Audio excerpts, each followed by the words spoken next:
you. Thanks, Dave. Raise your hand if you want your kid to be successful, resourceful, and able to navigate challenges.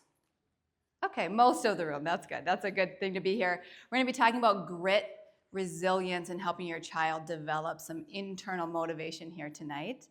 And also consider if you're somebody who lies awake at night, maybe 2 a.m., you wake up and you're worrying. You're worrying, am I getting this parenting thing right? Is the struggle that we're navigating ever going to get better? If that is you sometimes, you're also in the right place.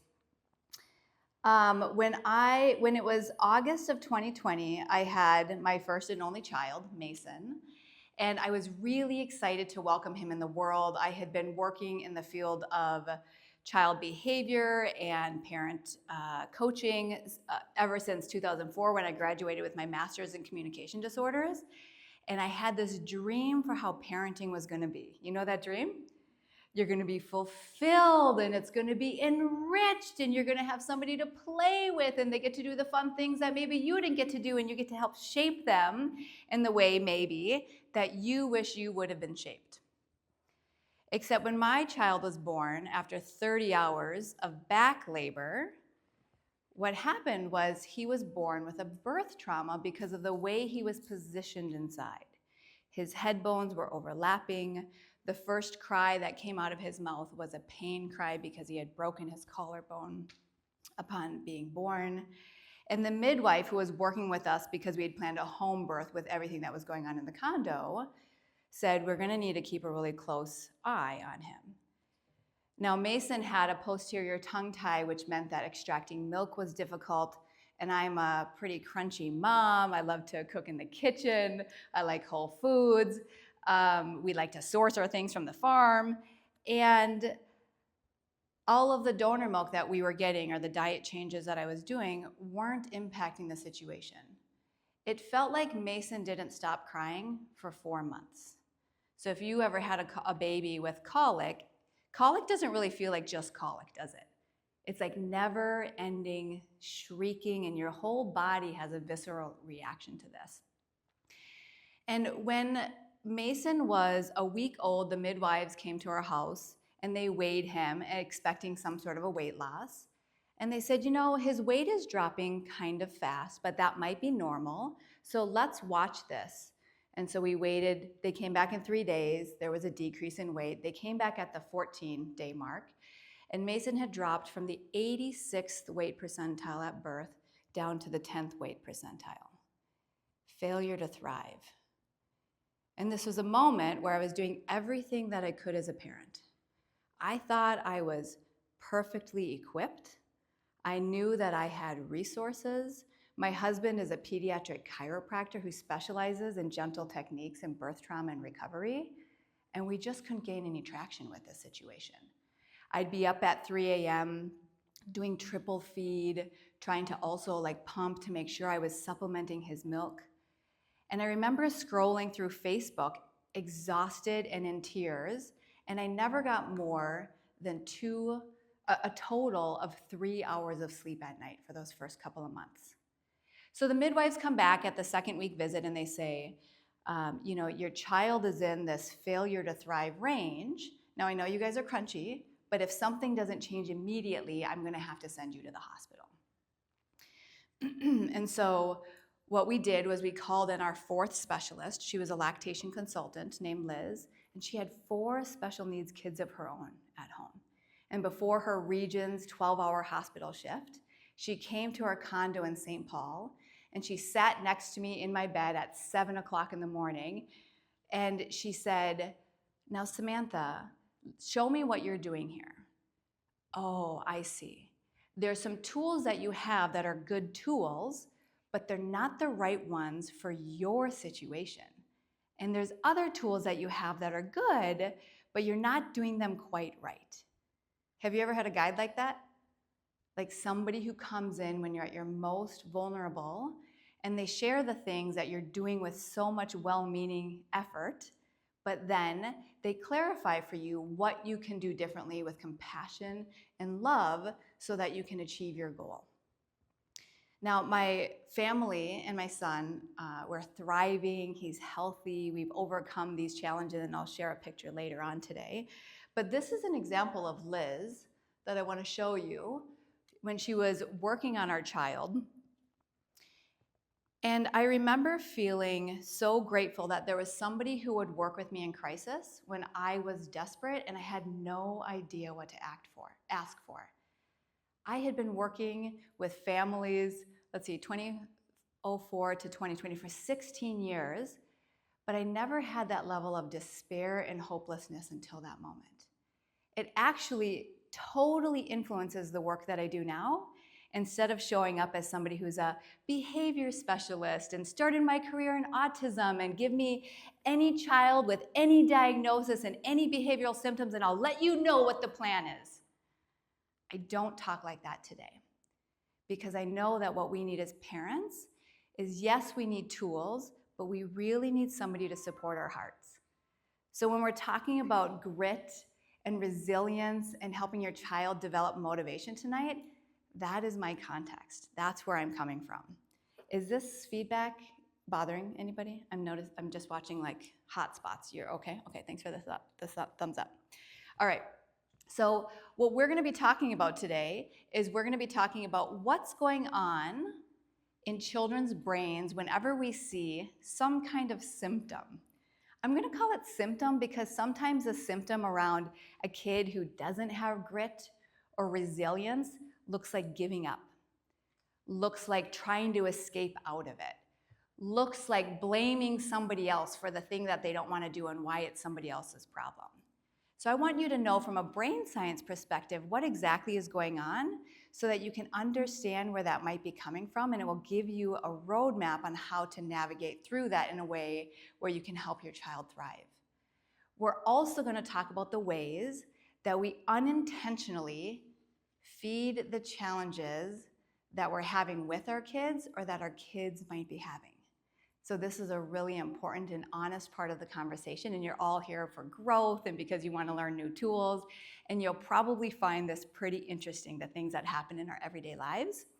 And then we're going to talk about some strategies that can help you really support your child in thriving, no matter what your family situation is, because it's rooted in things like attachment theory, so your child feels secure and calm and safe, and obviously brain science, but also really interesting areas like play therapy. Like, how do you follow a child's natural interests so that you can fan the flame of what they already love and help them really thrive in that area, but also have boundaries with them so that they really can thrive in situations outside of your home as well. Does that sound good? Yeah? Okay, good, gotcha. So as Dave had read, I've created a model called the Mad to Glad Blueprint, and I speak about it internationally. I was in Dubai earlier this year. Physicians were asking the question, how do you create a space for parents? There's all these resources for kids, but how do you navigate when parents are having big feelings and how we want to grow? And so we're not going to talk about all 8 of these pillars tonight, but I'm sharing them with you so that if you feel like you're leaving wanting more, you understand that there's some pieces of the puzzles that I've designed today to give you, and I'm totally available if you felt like you wanted to talk more about things. So as we move in, actually before we move into the brain science, what I want you to do is I want you to consider the dream that you have for your child. Now I say child, I know some of you have more than one. What is the dream that you have for your child? What is a current concern? And sometimes that concern is because we're getting a call from the teacher. Sometimes it's because you have a strong-willed and spicy 3-year-old who you're just teaching what positive discipline means, and they're running and charging at you, trying to not let positive discipline happen. Or it might be something else entirely. So the dream that you have for your kids, a concern that you might currently have, and then why is it important that your butt is in the seat tonight? I know it's a big ask on a beautiful sunny day in Minnesota to come and sit in an auditorium. There were things you had to do for childcare and feeding and all of that to get you here. So consider these 3 things: your dream, a concern, and why it's important for you to be here. What would make today worth your time?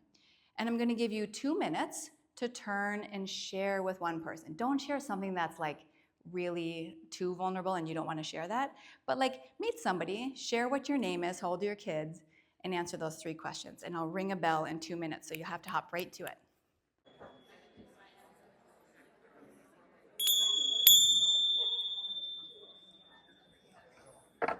All right, I'm gonna make this worth your time tonight, so I wanna customize it. So let me hear why you're here. Let's see if I can hear from 5 or 6 or 7 of you. You can just shout it out. This is really dense and heavy. Let's hear from some of you all. Why are you here tonight? Education, great, got it. Why else?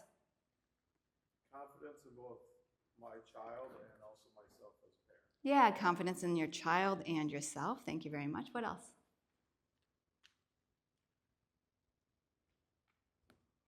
Managing sibling rivalry. Yeah, sibling rivalry. How many kids you got? 2. Got it. All right, what else? One more from this side. More tools in your belt Yeah, tools in your belt for what?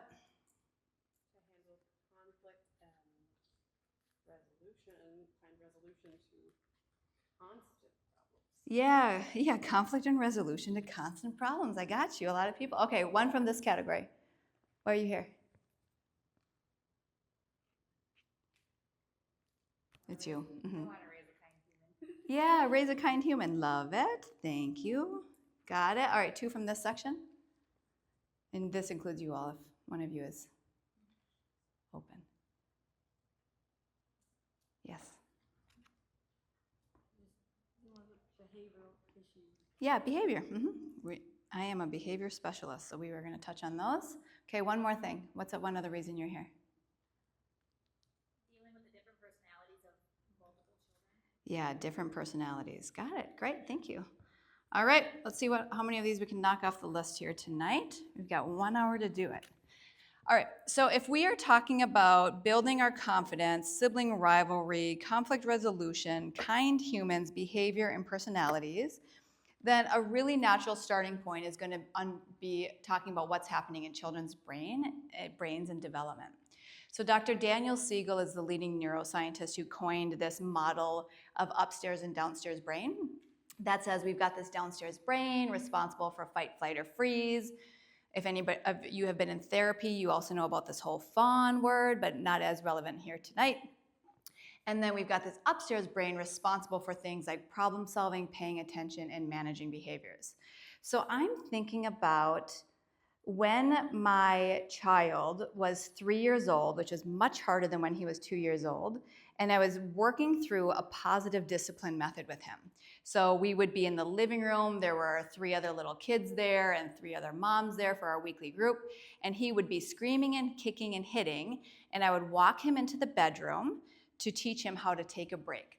I was co-regulating with him, and a break wasn't like, this is your timeout. It was more about, I'm going to help you reset. So we started this from a really young age.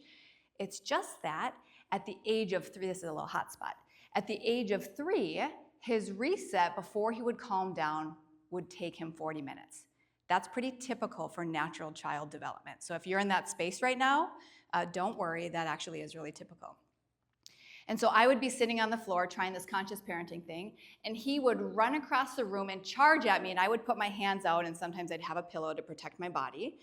And he would literally be charging against me, and he'd bounce backwards, and he'd charge again, and he's really verbal. So he would say things to me like, I'm trying to get out. I'm trying to push you away. And I'm like, yes, I see that that's what you're trying to do. So when he was in downstairs brain mode, he's strong-willed and spirited, like many of our kids these days. If I tried one of these upstairs strategies when he was in fight mode and learning how to self-regulate, it would have sounded something like this. Yeah, Mason, I know you're upset, and you can't hit mommy. Nope, what do we need to do instead? Or I'd pull my behavior strategy at the little age. It was like, if I pull out the, you need to blow out a candle, you know what your kid would do, right? When you're like, blow out your candle, let's take some deep breaths. When they're older, they're like, stop saying that to me. Like, doesn't actually work in that moment. It doesn't mean we don't try those and we don't teach those, but the reason some of those strategies don't work in the moment is because when the downstairs brain is activated, adrenaline and cortisol is flooding the system. I like to call this fire in the brain because it tells me my starting point. It moves me away from my tendency as a grown-up with a fully developed upstairs brain. It moves me away from trying to talk and teaching with logic, or even like my intentional parenting style of it's my job to teach, so I need to tell them you need to be safe right here. Except some of that language doesn't work in that moment when the fire is high. So the starting point when we're working through resolution is to make sure that we're not adding fuel to the fire. Sometimes that's through talking. Obviously, it's going to be through yelling. And there's a lot of hidden things that happen in everyday parenting that can fuel the fire. And I have a free PDF that I'll share with you if you want to download it. But you want to understand this fire in the brain because this gives us a starting point of what can we do to calm the fire. Now, at that young age, a lot of early childhood educators and teachers understand that to calm a young child's fire isn't to necessarily talk them through it, but it's to have them co-regulate off your body. It's for you to take deep breaths so that they get that role model and that example, and that is how we start teaching kids co-regulation. Now, that's taught oftentimes in early education, but it's not always taught in these older years, and we start having these layers of judgment that happen when our kids are fighting. You should know better. You're 9 years old. I've taught you this a million times, and in the meantime, we might be threatening them, we might be yelling at them, or we might be like banishing them out of the room, which can create more downstairs brain activation. So when you understand fire in the brain for kids, one of the starting points is to know that when there's fire in the brain, logic goes down the drain. Now, that doesn't mean we never speak logically to our kids, but I'm a really big fan of saving my breath. And so I want to work in a way that doesn't drain my energy because there's a lot that we carry as modern day parents. So that's going to be our starting point, is understanding fire in the brain. Now, I know this concept doesn't apply to everybody in the room, but for those of you who might have a child with a diagnosis or some behavioral challenges, there are some kids who are wired to have intense brain chemistry. Now, if I wasn't trauma-informed and didn't have some of the tools that I have and used with my child, there is a likelihood that because of the birth trauma, he had all this vagus nerve dysfunctions with head bones overlapping, that he would be an intense brain child who was highly reactive throughout his childhood. But we worked through that. So now he appears more as a strong-willed child who has behavior that's controlling and demanding. There can be some confusing triggers. So you know you're working with an intense brain child, or you might be sitting in the seat of somebody who has an intense brain when you realize that the behavioral reaction in a situation is too high for what it warrants. So a high behavior, a high emotion. And if you are somebody who was raised in an authoritarian household where the parent expected you to obey at all costs, lacking the kindness factor or the flexibility factor for your unique sensitivities or your needs, if you parent in that way with a child who has high reactivity and you match fire with fire, you know what they do? Yeah, I see some head nods. They escalate, and then you might escalate. So we want to become aware of this whole fiery and brain concept, because how we interact in those moments can either deepen the neural pathway of more fire in the brain and fire being role modeled, or we walk down a different neural pathway which starts to shape their personality.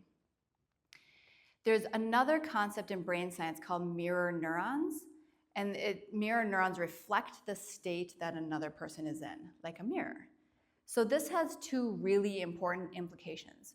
One of them is that when I'm body blocking my child safely, and there are many days I did not have the capacity to do this for 40 minutes, and I would tag out, tap out, walk away, need to do something differently, divert him, bribe him, whatever it is that we have to do in that moment because we might not have the capacity to navigate it. It's not just that I'm practicing staying calm so that my son can co-regulate off of me and get a role model of what to do with those big feelings.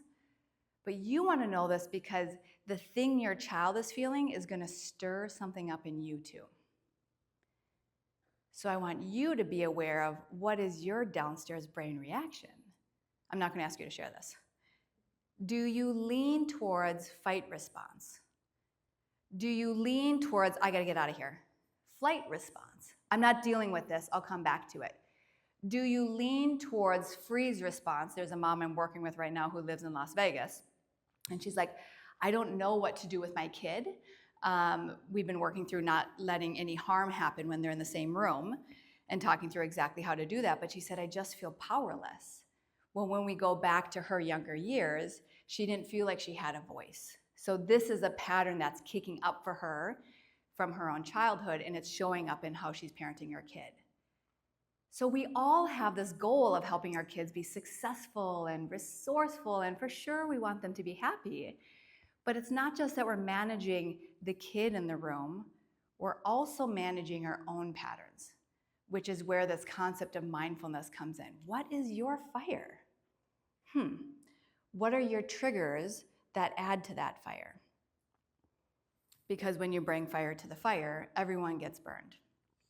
So consider what your fire looks like. I'm not going to ask you. You're probably also considering what fire looks like with a significant other caregiver in your life. That's okay. Don't blame them. Tell them about your fire. Don't go and tell them what their fire looks like. It's very tempting to do so. And our starting point is always going to be a mantra that I like to use. You can use whatever mantra you want, but it's the mantra, calm body, calm voice, calm face. Does this apply when the siblings are fighting? Yes. Does this apply when there's behavioral outbursts? Yes. Does this apply when your child is melting into tears and tends towards anxiety? Yes. That you want to remember to have a calm body and a calm voice and a calm face, because mirror neurons are picking up, what am I supposed to do to navigate this situation? Does that make sense? Yeah? Okay, good. So we'll keep building on this from here. Now, I have been teaching and keynote speaking for a long time, and when people are done in my online program, they always say on the feedback form that this was the #1 strategy, that when they got good at it, that it really shifted their relationship with their kid. So I know we're like just getting to know each other here today, but I have magnets printed. So if you're interested, they're in the front. So remember to grab one before you leave here today. I'm happy for you to take one home. All right. So one of the things that we hear a lot as well, when we're looking from a really compassionate perspective of what's happening beneath big feelings or big behaviors, is that this phrase of all behavior is communication. So for simplicity's sake, what I want you to consider is that the behavior in its simplest form is communicating that there's fire in the brain. And now we can start layering in tools like, okay, so the behavior is communicating this. My kids are acting it out rather than talking it out, because that's part of natural childhood development, and the role of parenting is teaching these skills to communicate through things rather than acting through things. So when we're looking at how do we shape kids' behavior in a positive way, then I want to bring your attention to a strategy that helps to develop positive character traits. So think about what is important to you. Like, how would you know when your kid was grown and maybe they have the ability to move out of the house? Like, what would be a characteristic that they embody and that they live into that would tell you, yeah, I've really done my job? So if you're taking notes, write the word down or type it in your phone in a note. What is the character trait that you're going for? So let's say if we're going for grit and resilience and motivation, underlying these words is a child who tries, who practices, who efforts at things rather than getting up and walking away because they feel overwhelmed, or they feel entitled, or they feel like somebody else is responsible for helping make life easy for them. This is one of the interesting things I see in the last 5 years because of all the things that we had to necessarily do during the pandemic when some of us were working from home and our kids were needing attention. I see that one of the things that I totally lost the end of that sentence there. I was trying to start over to see if it happened. I know I could be a mom in this room too. I'm talking about resilience. Is that we actually needed to make things easier so that we could get through the day, didn't we? Like there are things we just had to let go of, and that had to be okay. But now we're not in that same environment. So where are the places where we need to step in instead of just letting go of things? So if you think about your child's behavior, what is the skill that they need in order to get along well with their siblings? And that can be tricky. I'll feed you some answers in a little bit here. But is it patience? Is it sharing how you feel? A lot of times what we do with conflict resolution is we want to make things better, and we put ourselves accidentally in this role where we're the people who step in to be the helper rather than our kids figuring it out on their own. And so often the question is, well, how do I stop over-helping? Because I don't want to under-help and they're just fighting over here all the time. And one of the strategies is to step in and you can say, whoa, whoa, whoa, what's going on here? But instead of you being the lawyer who's like, what's the details and the facts on this side and what's the facts on this side? Okay, well, here's going to be the solution. An approach that you can use to facilitate conflict resolution is to step in and be like, whoa, whoa, whoa, what's going on here? Share with your brother how you're feeling. Yeah, now it's your turn. Share with your sister how they're feeling. If we can work it out, we can keep hanging out, but if we can't, we need to separate. We start learning how do we interrupt patterns if the character trait that we're going for is treating each other with kindness. How do we have a boundary when we notice there's not kindness instead of letting it continue to be this pattern? I think about brain patterns like in St. Paul, I lived in a condo for 15 years across from Crosby Farm or Park Reserve off Shepherd Road and 35E. And so it used to be this grassy path, but now all the mountain bikers and the fat tire bikers are in there. And so when I walk on it anymore, all the grass has faded away and it's just dirt or mud if it's a rainy day. And so I think about the more we step in a way to say, we're taking a stand for the character trait of kindness. We're actually going to interrupt the situation if there's not respect. That's one of the ways that we cultivate a child who has the skills around some of these behaviors and characteristics. So thinking about the quality that you want your child to develop.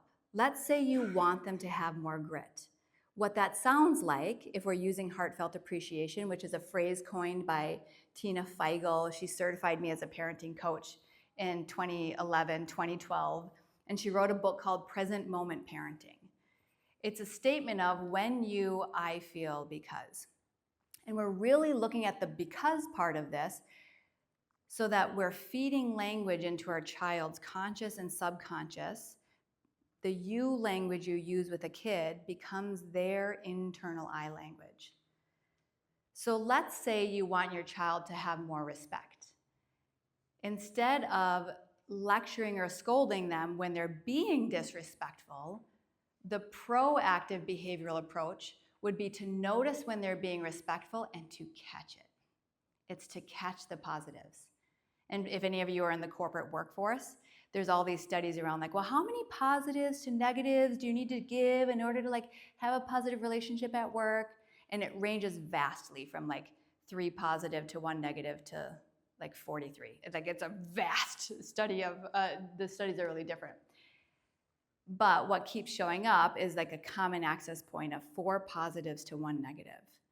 So if the thing that's like hitting your buttons right now is that your kid's disrespectful, or they give up and they don't effort, or they don't listen and they walk away, and maybe that's like the signal of disrespect, they're walking away and not listening rather than being respectful, then the way that you can shape this in a trusting relationship is you can proactively feed this in.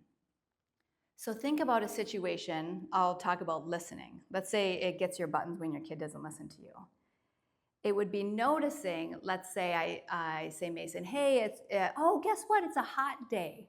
So we're gonna run and go get ice cream. If I'm having a hard time noticing listening skills, I'm gonna let this be on my radar and use heartfelt appreciation in that situation. So in the car, I might say, when you came running, I felt so proud of you, because it shows you're a great listener. This was a question, or maybe it was a conversation during the staff training today. How do we help kids effort, try, practice? There are some kids who demonstrate those qualities on some sort of a sports field, but not necessarily in the classroom. And this is one of the tools that I shared. Noticing the thing that they're skilled at, and instead of holding back your praise, give it to them.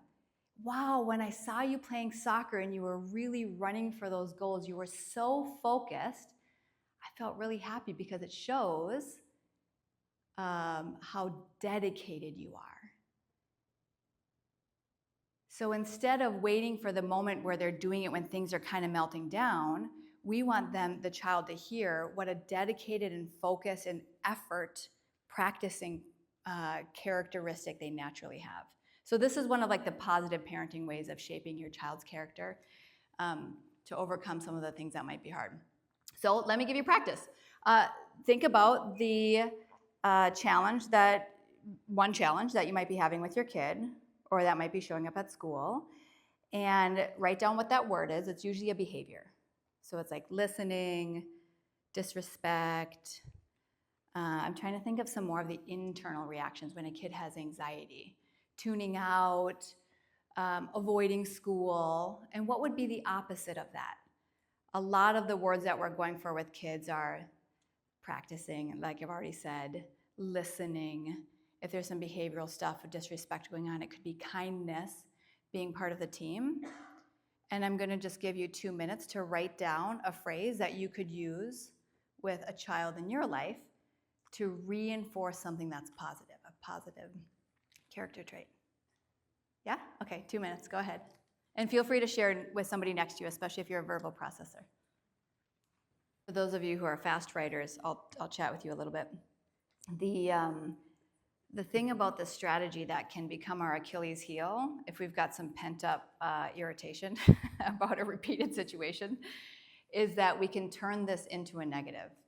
So we can say something like, wow, when you listened for ice cream, I felt excited because I finally didn't have to get you to tell you 500 times for something to happen.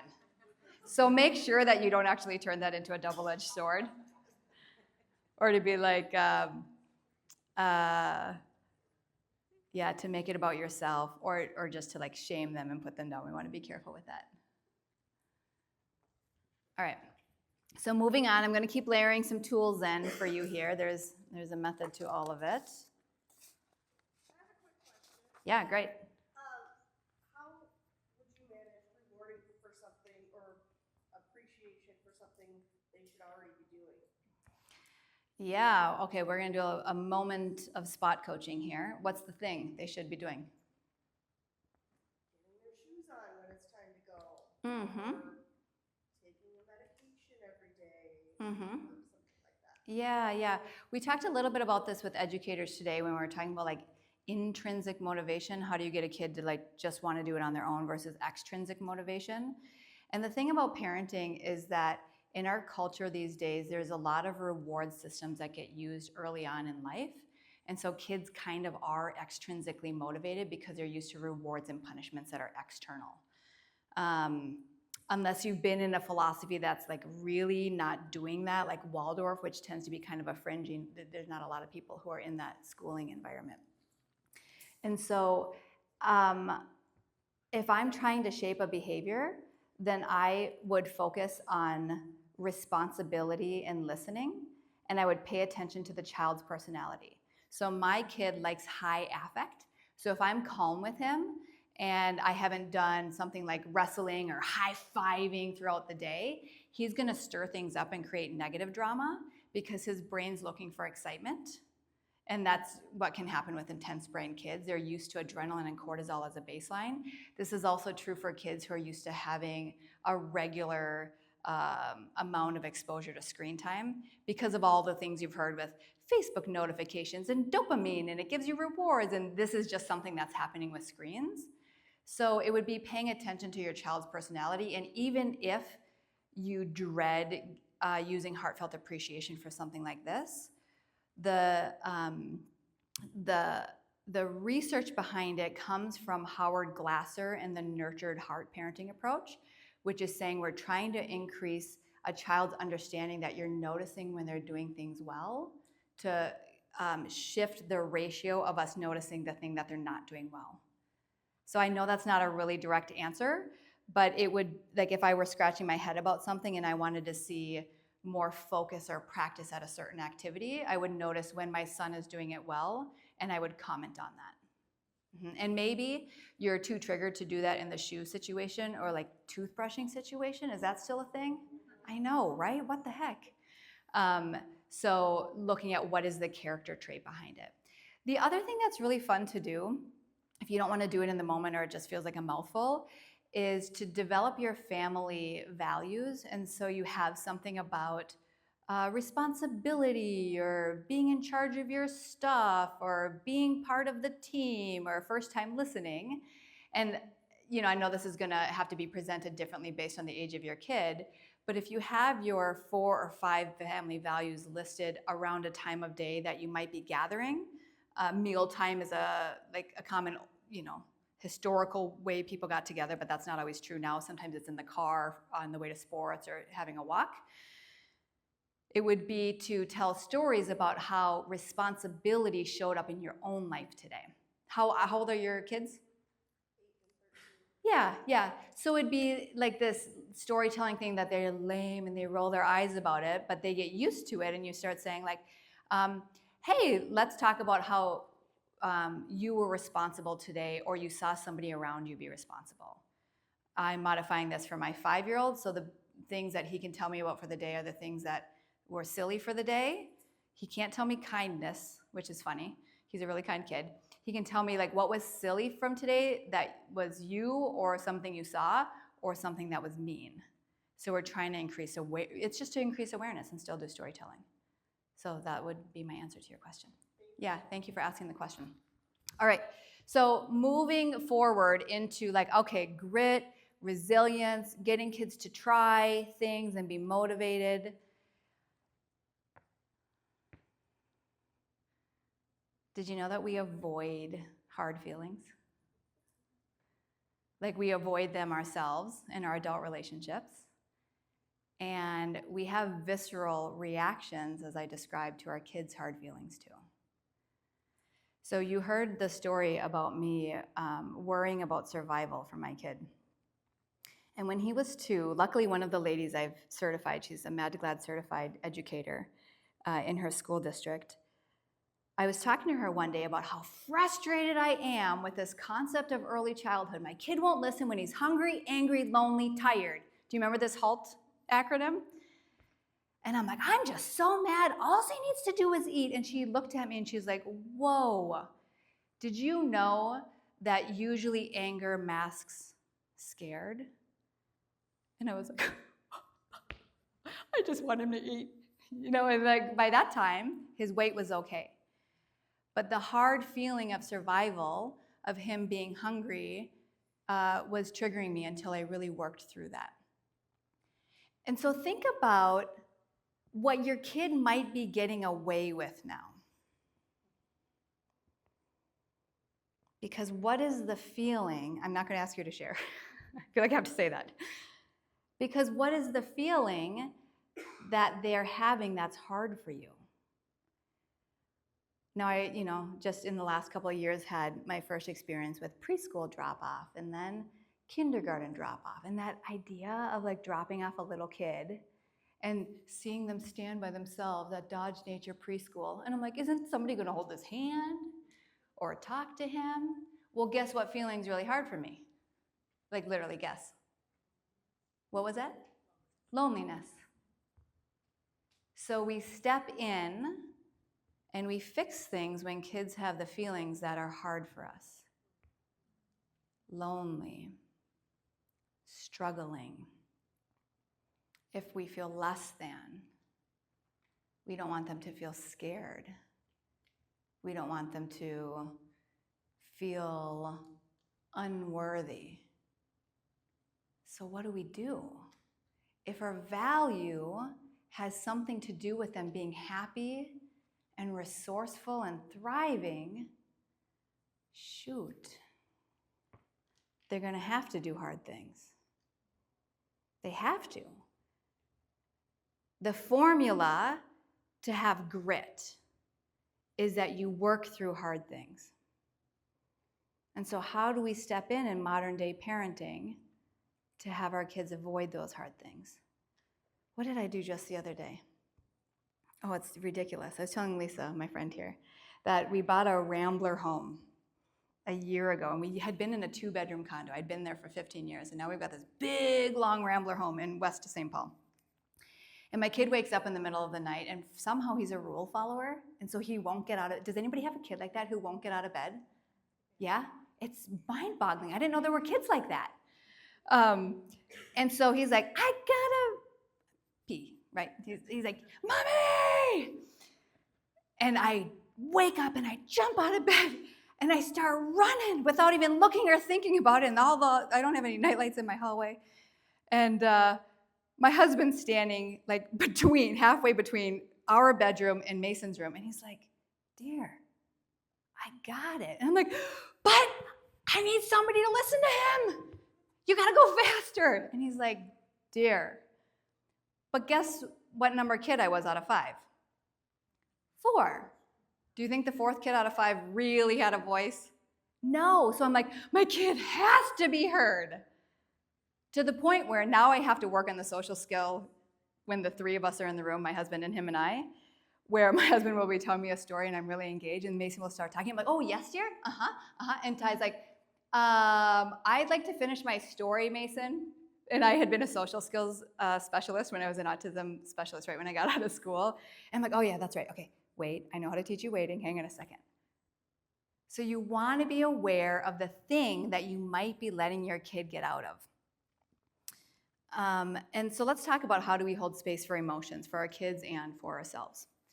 Dr. Dan Siegel also created this understanding of the right side of the brain and the left side of the brain. So the right side is responsible for emotions and a lot of other things. Creativity, imagination, nonverbal communication skills, like reading the room in that way. And then the left side of the brain is responsible for things like logic and language and being linear. And when anybody is having a big feeling, myself included, with my heart racing at 2 p.m. because my kid has to pee in 60 seconds instead of waiting 2 minutes, chill, is that the right brain is where you're having these big feelings. This is called the limbic system. And if we're seeing challenging behaviors or big feelings or outbursts with kids, it's the right side of the brain where they're stuck. And what we tend to do a lot of is we try to tell them it's going to be okay. When we're conscious parents, we try to encourage them through it. But you are a good kid, and it's going to be okay. But in the meantime, what we're missing, that's actually a logical approach. Like you're using logic to encourage them and use these like positive communication strategy with them. But what the brain science says is that we're asked to connect with them in their feeling state, to let them have their feelings, to not avoid them, even though it sucks. And not only that, it calls more of us to the surface because now we have to practice not just letting them have their feelings, but we have to be calm in it when your mirror neurons are triggered. And you're pissed off too because how dare somebody treat your kid that way? That 8-year-old. I know. Okay, Fierce Mom came out when my kid was 3. I was like, whoa, the preschool teachers are doing their best. It's okay. So let's look at different communication styles. Dan, if you're in the back, will you help me hit the lights? So check out these different communication styles and pay attention to right and left brain. there's all this pressure, you know? And sometimes it feels like it's right up on me. And I can just feel it, like literally feel it in my head. And it's relentless. And I don't know if it's gonna stop. I mean, that's the thing that scares me most. That I don't know if it's ever gonna stop. Yeah. Well, you do have a nail in your head. It's not about the nail. Are you sure? Because, I mean, I'll bet if we got that out of there. Stop trying to fix it. No, I'm not trying to fix it. I'm just pointing out. I mean, the nail is causing. You always do this. You always try to fix things when I really need is for you to just listen. See, I don't think that is what you need. I think what you need is to get the nail. See what happens when that Okay, fine. I'm listening. Fine. It's just, sometimes it's like, there's this achy, I don't know what it is. I'm not sleeping very well at all. No, my sweaters are snapped. I mean, all of them. That sounds really hard. It is. Thank you. Ow! Come on, if you would just. Don't.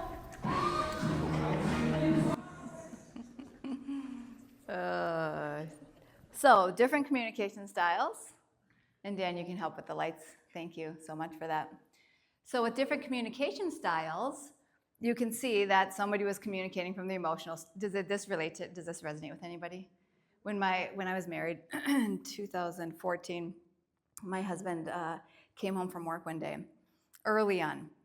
And I thought it was going to be a really good communication marriage. You know, I grew up in a really dramatic household with 7 people, and he comes home, and I'm standing in front of the cutting board from our wedding, and the vegetables are flying, and he walks in and looks stunned, and he's like, "Whoa, tough day?" And I said, "Yeah, it was a tough day."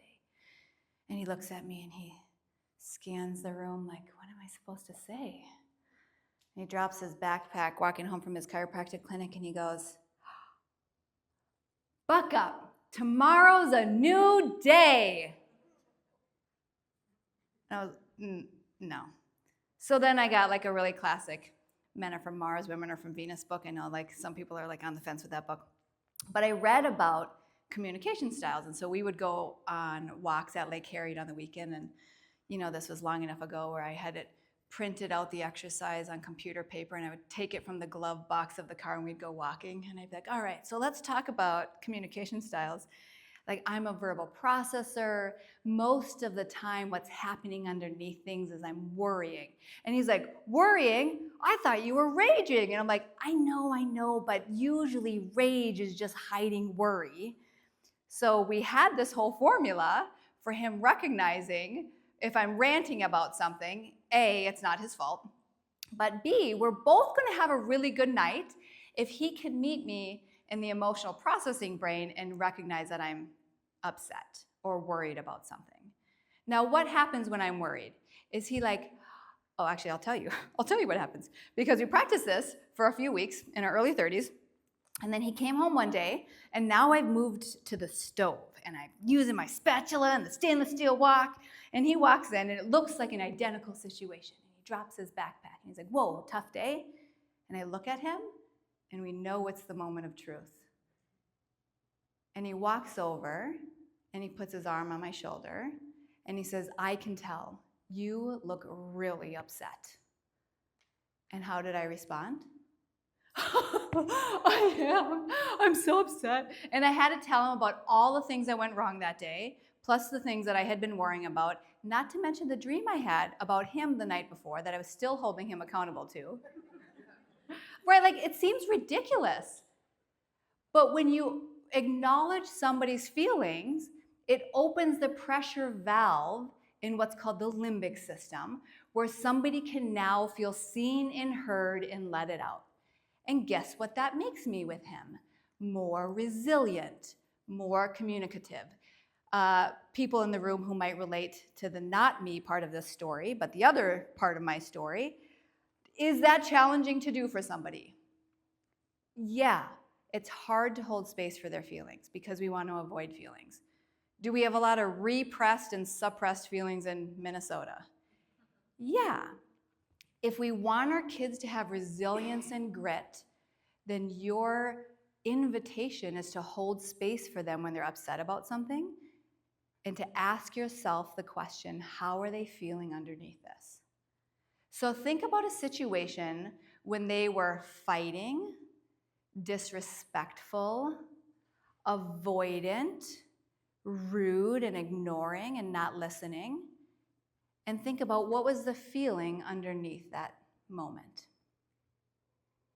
And the answer is not manipulative. They're trying to get their way. I mean, they are acting that way, but it's not a feeling. So kids who push buttons and control things just across the spectrum of childhood, it can be really helpful to acknowledge when they're upset, frustrated, or something is unfair. So when your child has some sort of homework assignment and they're not doing it, they might need to open up the emotional pressure valve around how they're feeling, and they might be ranting about their teacher or somebody at school. Unfair is a really good word to create a bond and a bridge to what they're experiencing emotionally. We don't immediately plug in, and you got to do your homework anyway. Like we do at some point, but if we're looking to help our kids have a calm and safe space with us where they learn to process their feelings, did you know that unspoken feelings actually block your action? So I see this in parent coaching all the time. When I was a speech therapist, I would give a home program on how somebody could play with their nonverbal autistic child to draw out their language. And it had a lot of like nervous system roots to like activate them and give them access to language. I lost my train of thought again. That's so crazy. Oh, and I would lie awake at night because I'm type A. And I'm like, okay, the dad said he didn't do the home program and he couldn't get through, so let me revise it. And then I'd come up with the next list of 5 things. Well, try it like this. Come into my session. Try it like this. Do this. Do this. And I don't actually like people telling me what to do, but before I had a kid, I was doing that all the time. And I keep losing it. Bridge. Build a bridge. Tell them what to do. Don't tell them what to do. Unspoken emotions, yeah. And I was racking my brain, and I'm like, I'm not in the right field. All these people bring their kids to me because they want me to fix them. I'm a speech therapist. I'm like playing with their kid. I need to fix what's happening in your relationship with you because you're with them more. So when I left my speech therapy career to start my own business, I asked this one dad who was just like perplexing me. And I said, I'm really curious. When you started speech therapy, you would say, I can't get my kid to do it, but you would still try. And then it kind of evolved into, my kid won't do it. And I knew there were behavior things, and you couldn't get through, but I still kept giving you some modifications. And then you started just saying to me like, we didn't do it. I'm gonna be a parent coach. Can you help me see like, why? What's going on here? And he said, Samantha, I didn't know if this was appropriate to tell you, but I deal with chronic leukemia.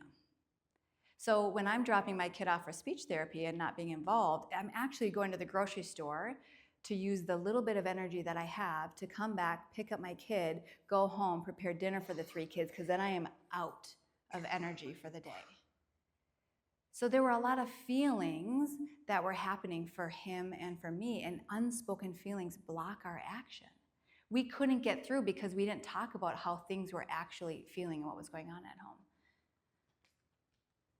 So when we're trying to help our kids develop resilience, we want to be open in how we communicate about their feelings.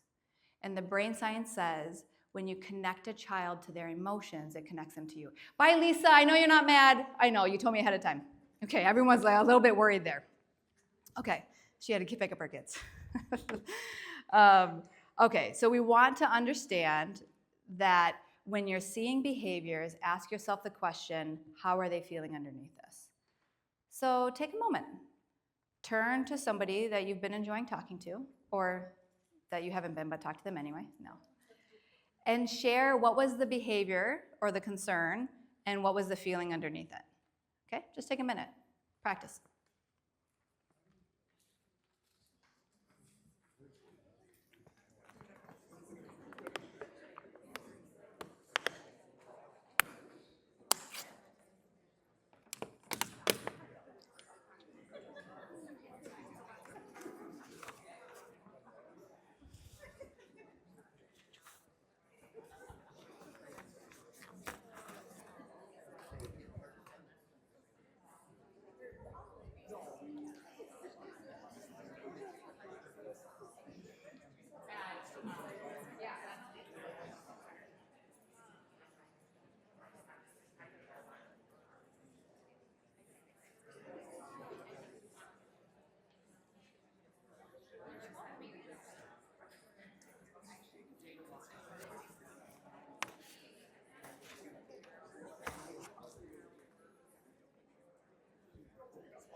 All right, here's my guess.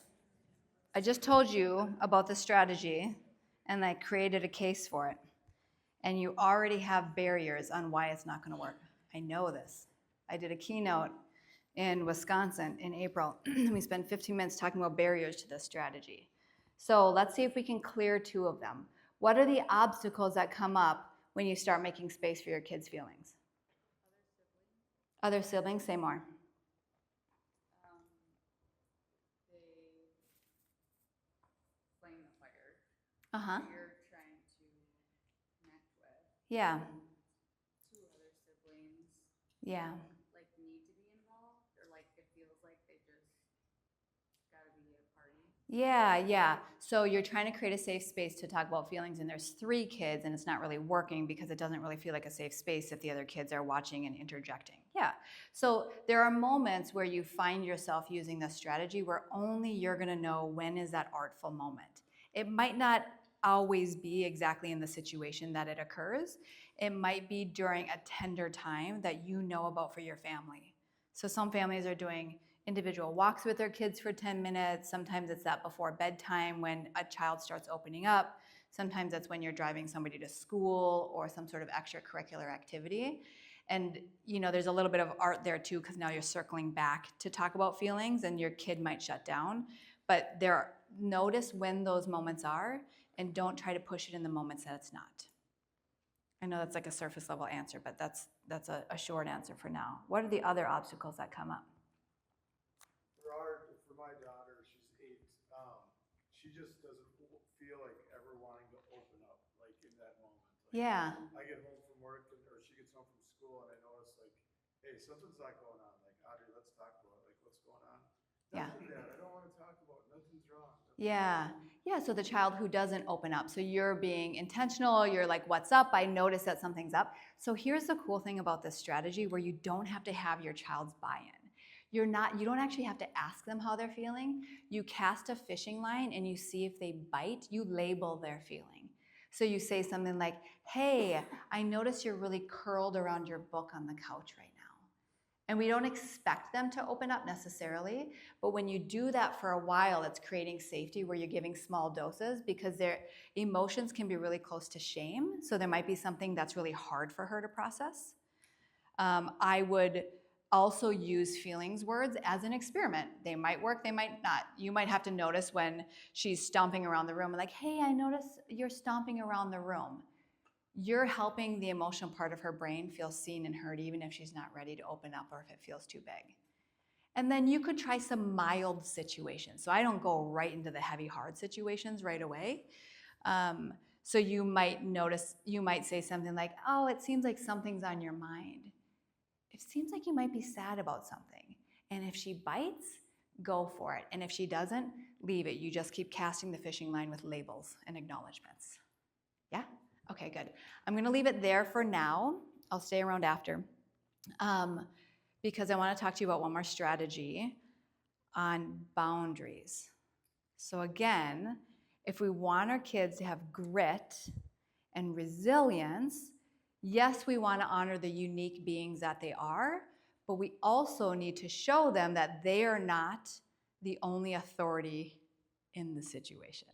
This can be a hard pill to swallow. To really, let me just describe it from a parenting approach. Oh yeah, before I do, because I always forget at the end, so I'm sharing it with you now.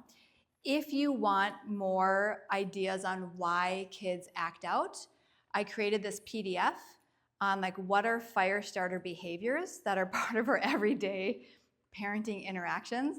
I did not take you through one of them today. I did take your kids' teachers through it today. So if they talk about these behaviors, you're welcome. It's very helpful to understand them. So we'll drop that in your inbox if you're interested with QR code. All right, so the last strategy we're going to talk about today is our parenting style. So in classic parenting literature, they talk about things like firm limits and soft limits. Have you heard of this? I have firm limits. I am an authoritarian parent, or I have soft limits. I'm a permissive parent.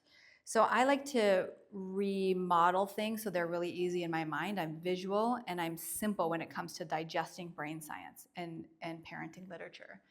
And so I want to talk to you about a parenting style that I've developed called red light parenting.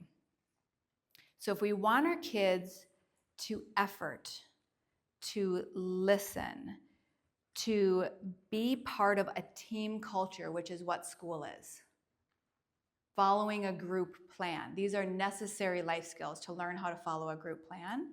Then they also need to understand when are their boundaries where it's not just about them.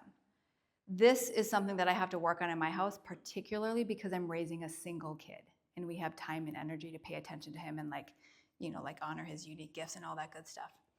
So red light parenting is where if you tell your child it's time to turn off a game and come and eat, red light parenting is where you walk over to them and you might stand in front of them for 40 seconds and you remind them and you say, it's time to turn it off. You can do it, or I will help you. Now I know there's things like some kids got to finish a level or I'm not talking about all those details today. But in general, red light parenting teaches the little scientist in the brain who's testing, am I the king? That they also are required to listen. Life is not just about them. So we help them follow through. So red light parenting is we help them follow through. You help them turn something off. That's going to stir up feelings. You've already learned the foundation of be calm. I know that's a trigger because we're super annoyed when this happens. And let them have the feelings you're disappointed and upset because you wish you could have more screen time. Yeah, all of that stuff. So you're going to use some of the other skills in the situation and like marry them together. But red light parenting basically means your actions match your words and you help them follow through. That also teaches kids that they're responsible for their behavior. The grown-up isn't just going to swoop in and like make sure everything's okay for them so they don't have hard feelings and they can do whatever they want. Yeah? That's how you develop grit. They don't just get to, like, this isn't grit. This is like somebody doing everything for you. Compared, what I'm not talking about with red light parenting is I'm not talking about hammer style parenting. I'm not saying you come in harsh and heavy and threatening and then they lose their game for a month and then you cancel Christmas. Right? Like when the Jaws music turns on, like that, you're getting in a hammer mode, okay? So that might not exactly just teach like limits apply to you, that does something else to the downstairs brain. But this becomes really important. I know a lot of people talk about helicopter parenting, right? Like making sure things are okay, watching out for my kid. I know why we're doing all of that. But green light parenting is when we say, hey, your sister, food is ready, it's on the table, your sister's sitting there, it's getting cold. And they say, I just need a minute. Like, oh, yeah, 1 minute's fine, we'll just get started, not a big deal, okay. Okay, now it's really time, hey, yeah, it's time to turn this up, blah, blah, blah. And they're like, well, I'm not hungry. Oh, you're not hungry? I mean, you really should. Okay. Yeah, no, it's really time because we're, I want to order pizza. Okay, that's fine. So green light parenting is when we ask them to do something and our actions do not match our words. This perpetuates limit testing. And the scientist in the brain learns, hey, guess what? Rules don't apply to me. Somebody else is going to figure it out for me so that my life can be cozy. Now, if you have more of that style, it's permissive, and there's always really good reasons for permissive parenting. We love our kids. We want them to have a different opportunity than we had. Some of us have the means to parent in that way. But please know that green light parenting teaches the boundary tester in the brain that listening is optional for them. And so if some of you are having some things that might show up in school, like be aware of how some of those patterns might be happening at home. And that's a really straightforward thing to begin addressing, is adding some more red light parenting to the mix. Don't have the biggest, baddest situation, right? Like go in easy, follow through on something that's not going to disrupt the whole household, but that helps kids learn that rules also apply to them. So there's, of course, going to be something in the middle with yellow light, which, we're not just one of these qualities. But that's more in your handout. I printed it for you because I knew I was going to give you a lot of strategies in this amount of time today. So feel free to take that home and read it. It's printed from my curriculum's workbook.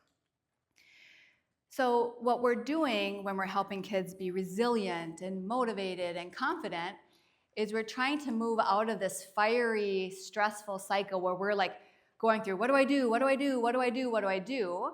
The strategies I shared with you today are principles, meaning if they work for your kid, they're going to work through their child development years, which is cool because that means you can probably drop 97 strategies and focus on the ones that are key to shaping their behavior and their success and their thriving in life. And I use a neurosequential model. I had a designer create this, and I tried to walk you through some of these pieces today. Self-regulation, grit, resilience, confidence, where we're taking a downstairs up approach in parenting. We're practicing calm. There's a whole variety of connection strategies for the emotional brain or the right brain. And then that moves us into collaboration, where they participate in things like behavioral rules at home, conflict resolution conversations, optimizing daily routines so that you don't have to overhelp them anymore and they become responsible for some of their own actions. It also leads to self-regulation. So before I wrap up, yeah, the type A part of me likes when I'm right on time. So we want to start getting these tools and these types of tools layering together. Now, I looked at the feedback form from the educators today, and 100% of them said it was valuable, which was lovely. But one of them said, this feels like a lot of strategies that I've learned over the years pulled into one model and one approach. And I think when somebody says that, they feel like they're possibly giving me constructive feedback. But here's what I don't believe in. I do not believe in recreating the wheel and telling you something totally out of this world and new that's going to save parenting, because I don't think it's there. I think you have so many tools that you're already using. You might need to use more of them. You might need to modify them a bit. In fact, on your way home tonight, think through three questions to make use of what I learned tonight, because people forget 70% of what they learned as soon as you walk out of the room. In 7 days, you'll remember one thing. That's what we know about learning styles. But I'm going to try to get you to remember three so that you have a roadmap, like the lactation consultant Liz that I worked with. What's your roadmap through? Given everything you learned today, what's one thing that you could continue? You know you're doing well. Yay! Keep doing that. What's something you could start doing? And what do you think is one thing you could stop doing? And your teachers got this information too, your kids' teachers. So collaborate with them on it. They have a very similar handout to yours. You can reinforce and hold each other accountable. And if you felt like you needed some more support, you're welcome to reach out to me for a free parenting consult on Zoom. I'll put my link up in a little bit here. But I want to share with you that this pebble in the pond and ripple effect is big. When you start having boundaries with your kid, or you start using language of character identity, the you language to your kid starts becoming their I language. If your kid loses it a lot, and you've done a lot of your own reparenting work, and you're like, but I'm going to practice being a vessel of calm, the influence is big, even if you don't see it in the moment. And I share these tools because of my family. Like, I leaned on these tools the entire 5 years, and those 40-minute meltdowns. You allowed to say that as a, yeah, okay. Like, we got through them. So I'm not just sharing this because I'm like, hunky-dory theory. You know, Duck Cup Memorial sponsored this event because they know the importance of talking and creating community and reaching out so when we know somebody's having a hard time, so that they can live a vital life, so that they can live. I feel this way about parenting too. So I hope that this has been useful to you, that it's been relevant, and even if it's just been inspiring for you to keep doing the great things that you're already doing, yay. I thank you for letting me share my life's work. Before you clap, remember that you can come get a magnet. They're on this side of the stage, they're on that side of the stage. And if you felt like you needed to talk through a parenting situation, if you're feeling vulnerable about something, that's the link to my calendar. I've got like 6 spots open in the next week for people who want to talk about something that they might need to talk through. Thank you.